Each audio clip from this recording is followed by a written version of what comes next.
जय श्री कृष्णा, राधे राधे। आज हम बात करेंगे कार्तिक मास के स्नान के छठे दिन सुनी जाने वाली लपसी तपसी की कथा के बारे में। लपसी तपसी की कथा इस प्रकार है। बहुत समय पहले की बात है। एक गांव में दो मित्र रहा करते थे। उनका नाम लपसी और तपसी था।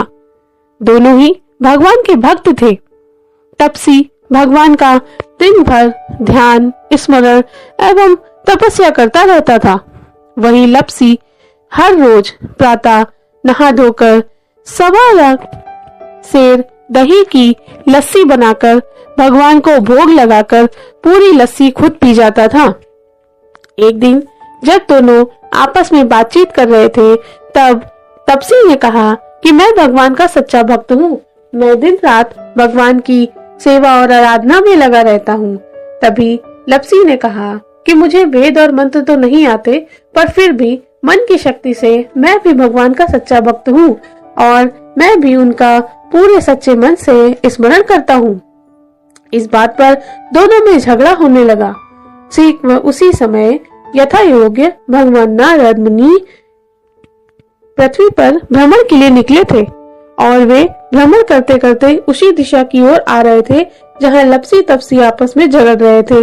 उनके बीच चल रहे इस झगड़े को देखकर नारद मुनि वहां जाकर बोले कि तुम दोनों आपस में क्यों झगड़ रहे हो। लपसी तपसी ने जब नारद मुनि को अपने समक्ष देखा तो पहले उन्हें नमस्कार किया, फिर उन्हें पूरा वाक्य बताया। तपसी ने कहा, हे मुनि, मैं दिन रात भगवान का स्मरण, तप और पूजन करता हूँ, तो मैं भगवान का सच्चा भक्त हुआ। वहीं लपसी ने कहा कि नहीं मुनि, मैं तो भगवान का हर रोज 1.25 सेर लस्सी का भोग लगाता हूँ और वो ग्रहण कर करके भगवान का स्मरण करता हूँ, इसलिए मैं भगवान का सच्चा भक्त हुआ। नारद मुनि ने दोनों लोगों की बात बहुत ध्यान से सुनी और कहा कि मैं कल तुम दोनों के बीच न्याय करूंगा। नारद मुनि से ऐसे वचन सुन करके दोनों ही संतुष्ट हो गए और अपने घर को चले गए। अगले दिन तपसी नदी में स्नान करके स्वच्छ कपड़े पहनकर भगवान का पूजन और अर्चना करके एक पेड़ के नीचे जाकर अपने तप करने के लिए बैठ गया। उसी समय नारद मुनि ने एक 1.25 लाख की अंगूठी, जिसमें बहुत सारे रत्न, हीरे और पन्ना आदि जड़े हुए थे, वो तपसी के सामने फेंक दी। तपसी भगवान का जप करता जा रहा था, बीच बीच में आंखें खोलकर देखता जा रहा था और इधर उधर नजर घुमाता जा रहा था। अचानक तभी उसकी नजर उस अंगूठी पर पड़ी। उसने देखा कि ये तो बहुत कीमती अंगूठी है और आसपास कोई भी नहीं, इसलिए उसने धीरे से उठकर उस अंगूठी को अपने पैर के पंजे के नीचे दबा करके रख लिया और फिर आंखें बंद करके भगवान का तप करने लगा। इसके बाद नारद मुनि वहां से चले गए और जाकर तपसी को देखने लगे कि वो क्या कर रहा है। तपसी ने रोज की तरह अपना स्नान आदि नित्य कर्म पूरे किए। उसके बाद उसने 1.25 सेर दही की लस्सी बनाई और मटका घुमाकर भगवान को भोग लगाया और भोग लगाकर वो लस्सी पीने लगा। जैसे ही लपसी ने लस्सी पीना शुरू किया, भगवान नारद मुनि ने भी उसके सामने वही 1.25 लाख की अंगूठी वहां रास्ते पर फेंक दी। लपसी ने जब देखा कि वहां एक कीमती अंगूठी पड़ी है, तो उसने लस्सी छोड़कर अपने हाथ में उठाकर देखा। उसमें रत्न, हीरा, पन्ना सब कुछ जड़ा हुआ था।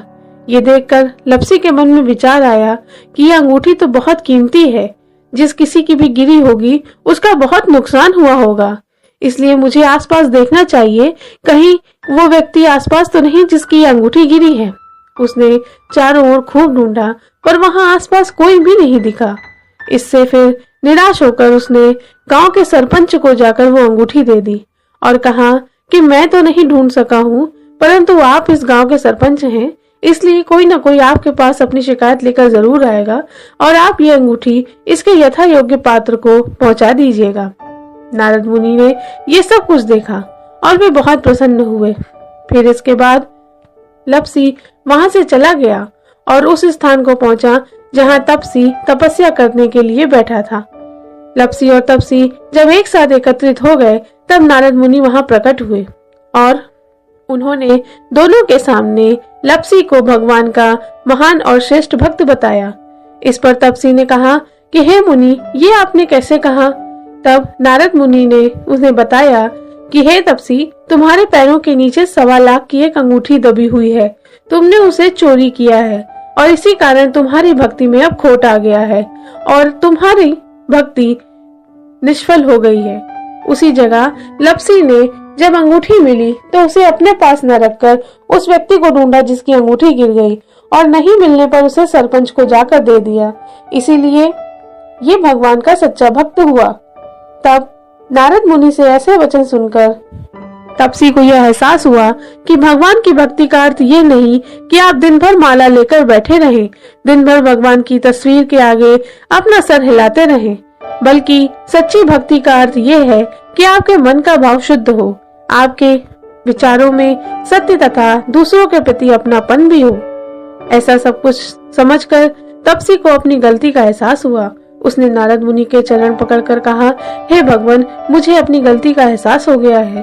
कृपा करके मुझे कोई उपाय बताएं जिससे मेरी अब तक की तपस्या निष्फल न जाए, मुझे उसका फल प्राप्त हो। तब नारद मुनि ने उस पर दया करते हुए बोला कि हे तपसी, तुम उठो और कार्तिक का महीना जब आए तो कार्तिक स्नान को विधि पूर्वक करो। कार्तिक स्नान, कार्तिक व्रत और कार्तिक का पूजन आदि करो। इससे तुम्हें अपनी तपस्या का 100 गुना फल प्राप्त होगा। तपसी ने नारद मुनि की बात मानकर कार्तिक महीने का स्नान किया, पूरे विधि विधान से व्रत और पूजा आराधना करी। इससे तपसी को सारे तप का फल 100 गुना मिला। हे नारद मुनि, हे विष्णु भगवान, जैसे आपने तपसी को दिया वैसे सबको देना। कथा सुनने वाले, बोलने वाले और हुकारा भरने वालों की सभी इच्छाओं को पूरा करना। बोलो कार्तिक मास की जय, तुलसा मैया की जय, विष्णु भगवान की जय। बोलिए राधे राधे।